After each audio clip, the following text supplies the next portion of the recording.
देवशयनी एकादशी व्रत कथा। सूर्यवंश में मांधाता नाम का एक चक्रवर्ती राजा हुआ करता था जो सत्यवादी और महान प्रतापी था। वह अपनी प्रजा का पुत्र की भांति पालन किया करता था। उसकी सारी प्रजा धन धान्य से भरपूर और सुखी थी। उसके राज्य में कभी अकाल नहीं पड़ता था।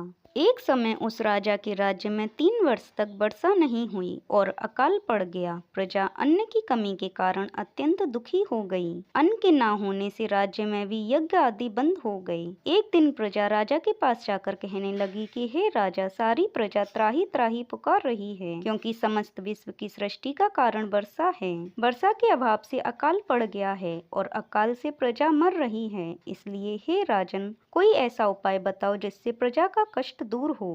राजा मांधाता कहने लगे कि आप लोग ठीक कह रहे हैं, वर्षा से ही अन्न उत्पन्न होता है और आप लोग वर्षा न होने से अत्यंत दुखी हो गए हैं। मैं आप लोगों के दुख को समझता हूँ। ऐसा कहकर राजा कुछ सेना के साथ लेकर वन की तरफ चल दिया। वह अनेक ऋषियों के आश्रम में भ्रमण करता हुआ अंत में ब्रह्मा जी के पुत्र अंगिरा ऋषि के आश्रम में पहुंचा। वहां राजा ने घोड़े से उतरकर अंगिरा ऋषि को प्रणाम किया। मुनि ने राजा को आशीर्वाद देकर कुशल क्षेम के पश्चात उनसे आश्रम में आने का कारण पूछा। राजा ने हाथ जोड़कर विनती भाव से कहा कि हे भगवान, सब प्रकार से धर्म पालन करने पर भी मेरे राज्य में अकाल पड़ गया है। इससे प्रजा अत्यंत दुखी है।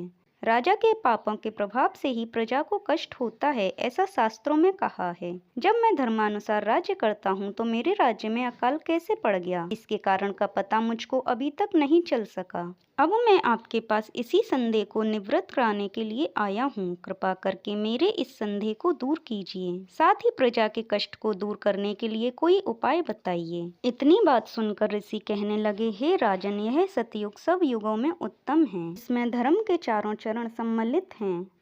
इस युग में धर्म की सबसे अधिक उन्नति होती है। लोग ब्रह्मा की उपासना करते हैं और केवल ब्राह्मणों को ही वेद पढ़ने का अधिकार है।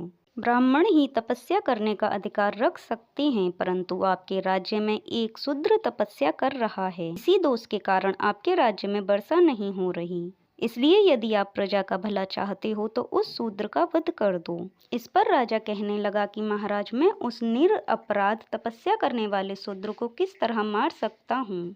आप इस दोष से छूटने का कोई दूसरा उपाय बताइए। तब ऋषि कहने लगे कि हे राजन, यदि तुम अन्य उपाय जानना चाहते हो तो सुनो। आषाढ़ मास के शुक्ल पक्ष की पद्मा नाम की एकादशी का विधि पूर्वक व्रत करो। व्रत के प्रभाव से तुम्हारे राज्य में वर्षा होगी और प्रजा सुख प्राप्त करेगी, क्योंकि इस एकादशी का व्रत सब सिद्धियों को देने वाला है और समस्त उपद्रवों को नाश करने वाला है। इस एकादशी का व्रत तुम प्रजा, सेवक तथा मंत्रियों सहित करो। मुनि के इस वचन को सुनकर राजा अपने नगर को वापस आया और उसने विधि पूर्वक पद्मा एकादशी का व्रत किया। उस व्रत के प्रभाव से वर्षा हुई और प्रजा को सुख पहुंचा। इस मास की एकादशी का व्रत सब मनुष्यों को करना चाहिए। यह व्रत इस लोक में भोग और परलोक में मुक्ति को देने वाला है। इस कथा को पढ़ने और सुनने से मनुष्य के समस्त पाप नष्ट हो जाते हैं।